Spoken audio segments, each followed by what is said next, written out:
Queen, ay, wala po akong ginagawa. No! Ano yan? Hindi ko po alam kung paano nangyari yan. Ang huli po namin pagkikita yung nung nag-present ako sa opisina niya. Yun lang po, hindi ko po talaga alam. No. You're saying you did it? You did it! You have to leave my office now. Please! Go now, go! Yeah, baby. Sandali lang. If I may,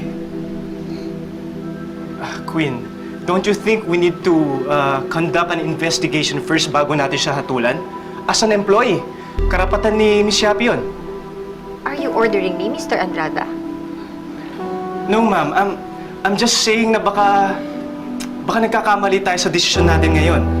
Yung pag-transfer ng mga files to Mr. Ortega, baka may ibang taong gumawa nun. Ngayon, ma'am, kaya ko nasasabi to kasi kasama ko si Miss Yapi nung nag-meeting siya kasama ni Mr. Ortega. And I'll stand on her side. Kasi bilang isang tao, kilala ko po siya, hindi niya po magagawa yan. So I think, ma'am, ang pinakamagandang gawin natin ngayon, mag-conduct tayo ng investigation. Pero ma'am, still, with your permission.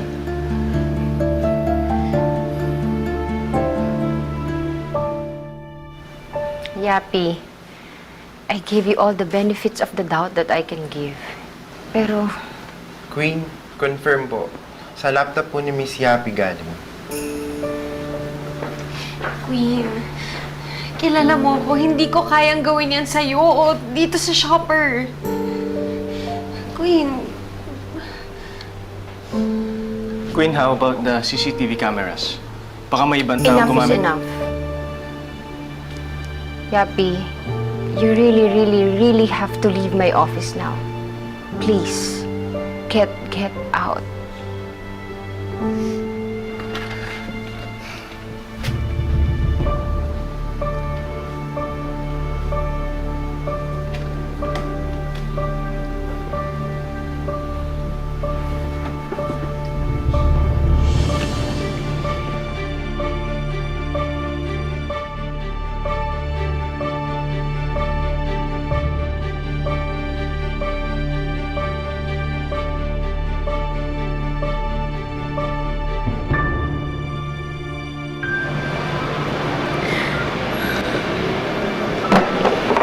oh, Kuya Ernest, anong ginagawa mo? Pasensya na ako, Ma'am Yapi. Utos ko kasi ni Queen. Pag hindi ko sinunod, nakikita sa CCTV. Ayoko naman nung mawala ng trabaho.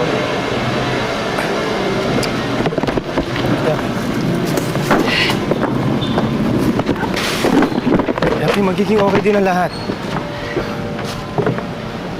Ano, magmamaneho ka? Okay, I'm fine. Kaya ako magmaneho. Kung gusto mo umalis, ako na lang maghahatid sa'yo. Yapi! Ano ba?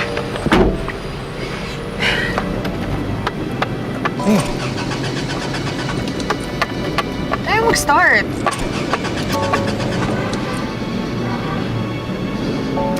Ayaw mag-start. Uy, makisama ka naman! Uy! Ano ba to? Tama. It's okay, Yapi. Okay lang.